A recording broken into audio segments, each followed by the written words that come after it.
qu'on est la meilleure tribune du championnat. Mais oui, je veux dire qu'on est la meilleure tribune du championnat. On a clairement boxé au-dessus de notre catégorie. Je vais vous rendre plus riche que les PDG les plus importants de tous les États-Unis. Moi qui suis dans la finance, 30% c'est impossible. Voilà, c'était juste pour le plaisir d'entendre le jingle, vu qu'il n'y a pas eu de mercato. On peut passer maintenant au jingle des féminines. Merci. Oui, la frappe de Divine. Oui, magnifique but. L'ancienne Marseillaise qui marque contre l'OM, et ça c'est pas bon. C'est bon ça, voilà. C'est beau. On va commencer avec l'académie, les résultats de la préformation, mon cher Nathan. Oui, tout à fait, avec la Fabrique Violette. Donc, on a les U16 qui ont perdu 3-2 contre l'Union Saint-Jean, sous l'arbitrage de Mathilde. Les U15 ont gagné 3-0 à Figeac-Capdenac et les U14 ont battu Albi 6-0 en amical au Stadium. Du côté de l'académie, donc la N3, pas de match, mais troisième journée du Challenge Espoir FFF pour les U23. Victoire 3-1 face au PSG dans leur camp d'entraînement avec un doublé de Billy Andjou et un but de Noah Edjouma. Le TFC est deuxième de sa poule avec une victoire du HAC. Les 19, donc victoire en coupe Gambardelle, je prononce à la Corse parce qu'il n'y a pas de nom corse, donc on rattrape comme on peut. Donc pour les U18 contre Pau au Noust Camp. 2-2. C'est Corse ça aussi? Au Noust, ouais. Fais-le jusqu'au bout. 2-2 dans le temps réglementaire, puis 11-12 au tir au but, ce qui est quand même assez fou. Ça nous rappelle un peu les tirs au but contre Rouen l'an dernier. Qu'on a connu. Donc Azizi ouvre le score avant que Pau n'égalise et ne passe devant à l'heure de jeu. Fatih égalise à 5 minutes de la fin. Niflor est sorti sur blessure sans gravité, donc tirage au sort des 8e, donc ce jeudi à midi. Et les 17 donc n'ont pas joué ce week-end. Parfait pour l'académie, que des résultats positifs. Au final, on va passer aux féminines. On devrait avoir le coach Antoine Girard au téléphone. Salut Antoine, comment ça va? Bonsoir tout le monde, ça va très bien. Allez, on va revenir sur ce match contre Saint-Malo. D'abord, la compo, on avait Simati dans les cages, Sierra, Anglais, Perea, Grinfant, Ali Abdallah, Jacob, Altunkoulak, Atamaniuk, Solané et Marty. Priolet, Jumer, et Roumiga sont entrés en jeu. Saint-Malo ouvre le score en première mi-temps avant une égalisation très tardive du TFC par l'intermédiaire de Anglais dans les derniers instants. Déjà sur la composition, on a vu des nouveautés en défense. C'était quoi l'idée derrière cette défense expérimentale? C'était reposer des joueuses, gérer le temps de jeu? Ouais, c'était le quatrième match d'une série de 6 là, qui va nous emmener jusqu'à Orléans. Donc à la sortie du match de Fleury, en se disant qu'on allait enchaîner les 6, on s'est creusé la tête pour essayer de maintenir tout le monde en bonne santé, en sachant qu'on sollicitait certaines énormément. Donc on a fait le sacrifice de certaines connexions entre joueuses pour favoriser le fait qu'elles restent en bonne santé. Sur le match, on a vu surtout Saint-Malo qui était venu dans l'idée de faire un coup. On a failli tomber dans leur faux rythme. C'était compliqué d'enchaîner avec les émotions de la coupe. Excuse-moi Vincent. Pas de souci. Est-ce que c'était compliqué d'enchaîner après les émotions de la coupe la semaine dernière avec Saint-Malo qui ne faisait pas vraiment de jeu?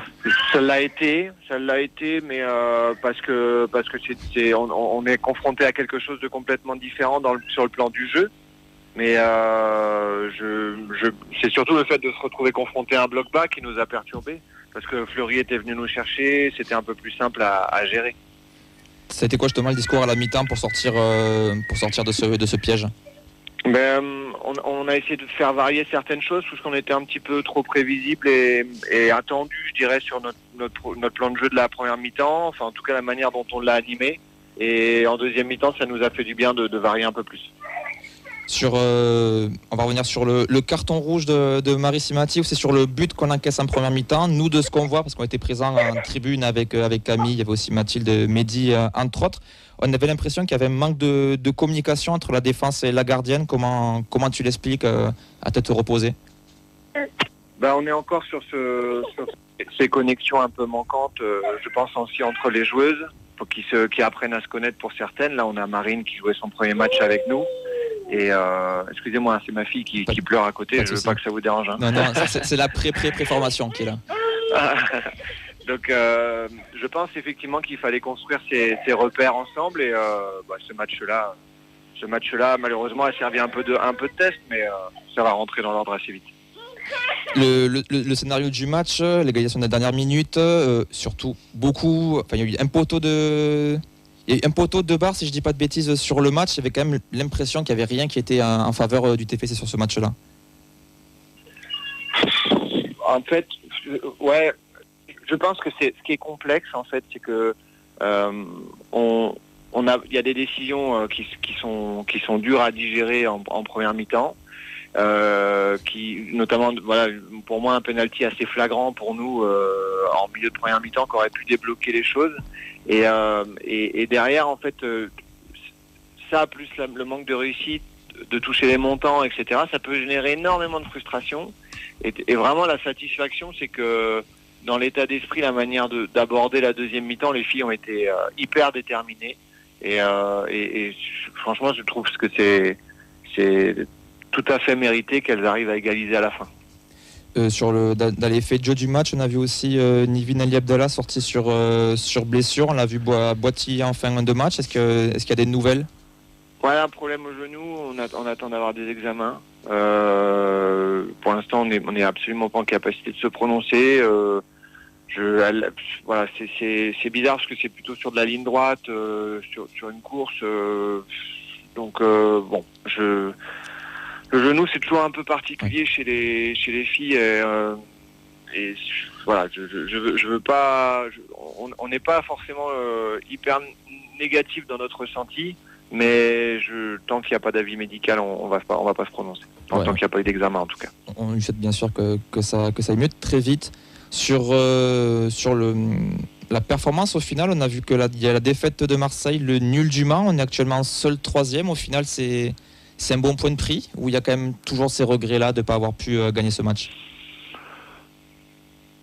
En fait, des regrets, il en existe parce que je trouve que la manière de jouer des adversaires change beaucoup contre nous et la plupart essayent de déconstruire notre jeu plutôt que de mettre en valeur le leur. Et après, bon, c'est le jeu de la division, de l'adversité, du rapport de force. Moi, je pense que on doit gagner ce match malgré le fait qu'on se heurte à un bloc bas bien discipliné. Si on avait pris 3 points, forcément, on se dirait aujourd'hui, on est revenu à 1 point du Mans et puis on est à 3 points de Marseille. Mais finalement, ça veut aussi dire que l'homogénéité de ce championnat, elle est plutôt très importante, que plus on va aller vers la fin, plus il y en a qui vont vouloir sauver leur peau. Enfin, tous les championnats sont pareils. Moi, je trouve que la victoire de Metz contre Marseille montre que Metz est une équipe qui va jamais lâcher. Et Saint-Malo vient chez nous pour essayer de prendre des points qui les rapprochent du maintien. Il n'y a rien de simple. Donc, faut prendre le moindre point qu'on arrivera à prendre, faut le prendre et puis espérer surtout et préparer les matchs qui suivent pour aller les gagner. En parlant des matchs qui suivent, ce dimanche, c'est Coupe de France, c'est un match important au Havre. Comment tu te prépares? Comment l'équipe se prépare pour ce match primordial? Les filles, elles sont... Enfin, de toute façon, je vais vous dire, on prépare un quart de finale de Coupe de France. Toutes les filles sont hyper déterminées. C'est une chance, il n'y en a pas beaucoup qui en ont joué dans leur parcours. Elles savent qu'elles vont jouer dans un grand stade, sur une super pelouse, contre un adversaire de qualité. C'est un super rendez-vous. On préfère vivre ces moments-là qu'être au repos ce week-end, ça c'est clair. C'est sûr, la coupe, ça va toujours vibrer. Nous d'ailleurs, on aura la chance de commenter ce match au Danube, puisqu'on fera un double commentaire de match. On commentera le match des filles, et ensuite on commentera le match des garçons contre Auxerre. Ça sera aussi, espérons-le, encore des moments d'émotion à vivre tous ensemble. 2 victoires. Exactement, 2 victoires bien sûr. Merci beaucoup Antoine d'avoir pris le temps de répondre à nos questions et on se retrouve vendredi pour parler de ce match contre le Havre. Avec grand plaisir. Merci, bonne soirée. Bonne soirée, une bonne fin d'émission. Merci. Salut. Nathan, il y avait d'autres matchs pour les filles ce week-end et des bonnes performances encore. Tout à fait. Donc victoire de la R1, donc 5-1 contre Canard-Roussillon avec un triplé de Bonafou et un doublé de Legrand. Donc le TFC est le seul leader après le match nul de l'ASPTT Montpellier. Les 19, donc victoire 2-1 à Bourg-Péronas avec des buts de Bironien et Roulant. Les Violettes sont premières avec les Girondines et leur adversaire de la semaine prochaine. Donc on vous rappelle que vous pourrez retrouver aussi les résultats le programme le vendredi à 16h et les résultats chaque lundi à 16h sur nos réseaux. C'est marrant, Bourg-Péronat, Girondins, c'est quand même des équipes que Ben et le Montpellier pourraient affronter prochainement. Allez, on peut passer au jingle des prêtés. Il n'y a pas le jingle des Oh prêtés. non, il a merdouillé. C'est pas ta faute. Remets-nous le jingle mercato. Fais-le à la bouche. Oui, vas-y. Jingle mercato. Financièrement, on a clairement boxé au-dessus de notre catégorie. Je vais vous rendre plus riche que les PDG les plus importants de tous les États-Unis. Moi qui suis dans la finance, 30% c'est impossible. Eh bien écoutez, on va dire que c'est complètement volontaire parce que techniquement il y a une info mercato dans le journal des prêtés, donc voilà, les auditeurs ne seront pas au courant des coulisses de l'émission. T'as bien rebondi. Tout à fait. Alors un petit tour chez la brigade des Faisans, hein, vous le savez, chaque semaine on fait un petit tour dans la basse-cour pour prendre de leurs nouvelles. Et on va commencer avec Ibrahim Sissoko, qui a donc changé de club, c'est ça l'info mercato. Donc son prêt à Plymouth a été cassé, mais je vous rassure, il ne revient pas tout de suite au stadium, puisqu'il a été prêté de nouveau en Championship à Sheffield Wednesday, l'actuel 10e du championnat. Donc il progresse un peu, il arrête de jouer le maintien et la dernière place avec Plymouth pour jouer un superbe ventre mou avec Sheffield Wednesday. Bon, on lui souhaite quand même une deuxième partie de saison un petit peu plus réussie que la première. Est-ce que ça peut être pire ? Difficilement. Philippe Mira, il peut ne pas marquer du tout. Désolé de couper le journal, mais j'ai quand même vu des gens sur Twitter dire il revient pas au stadium, quel dommage de l'avoir reprêté et tout. Au bout d'un moment, faut voir les yeux. Surtout que là, il va jouer que le mercredi, je crois. Ouais, elle est très bonne. Wednesday, ouais, c'est vrai. Joli. Ouais, faut parler anglais, désolé. Il faut l'oser quand même. Mais ouais, Sheffield Wednesday, c'est quand même malheureusement pas un club qui joue les premiers rôles en Championship, mais c'est toujours mieux que d'être dernier et bon dernier avec Plymouth. Donc bon, à voir ce que ça va donner sur cette seconde partie de saison pour lui. On passe maintenant à César Gelabert. Alors il n'était pas dans le groupe lors de la victoire 2-0 de son club de Riron contre Burgos. J'ai cherché un petit peu, j'ai pas réussi à trouver la raison, donc je vais tenter un truc et dire que c'est parce que c'était une pipe. Ça fera plaisir à Fredo. Tu peux le micro jaune, Nadia, s'il te plaît, ça te dérange pas. Merci. Donc Riron il était suspendu. Okay. Quand il y en a qui bossent, tu vois. Attends. Bah écoute, SofaScore ne mentionnait pas cela malheureusement. Flash score, toujours flash score. Merci Ben. Du coup, son club de Riron est toujours 9e de Liga DOS et peut encore rêver des playoffs malgré 8 points de retard. Donc c'est encore, techniquement, c'est encore jouable. On va passer à Alex Dominguez. Le calvaire malheureusement se poursuit pour lui. Il est encore et toujours sur le banc lors de la défaite 1-0 de Eibar contre la Corogne. Tout le monde est perdant dans cette histoire parce que lui sur le banc et que nous on se retrouve avec Kjetil Hogg en numéro 2 alors qu'on pourrait avoir Dominguez qui me paraît quand même être un meilleur gardien. Un peu plus fiable. But de Jean Rau pour la Corogne ou pas du tout? Pas que je sache, mais je sais pas s'il a joué. Non, je pense mais il est pas prêté. Mais alors on s'en fout, on aime bien Jean Rau. J'ai hésité à faire laisse ça aux autres. À faire un focus sur Denis Jean Rau. Mais... Tu vas faire le journal des presque recrues. Oui. Tu feras un rapport à Comoli directement pour lui dire quand Jean remarquera. Même ça, il n'y en a pas eu beaucoup, parce que même des rumeurs mercato, on n'en a pas eu, pas eu 36. Est-ce que tu veux encore le jingle mercato pour m'appeler? Eh ben alors là, on va revoir une info mercato qui ne nous concerne pas nous, mais il y a une info mercato dans ce dernier sujet du journal des prêtés. Donc bien sûr, vous l'attendez tous, on passe à Saïd Amoulic, notre faisan préféré bien sûr. Le chemin de croix se continue pour lui.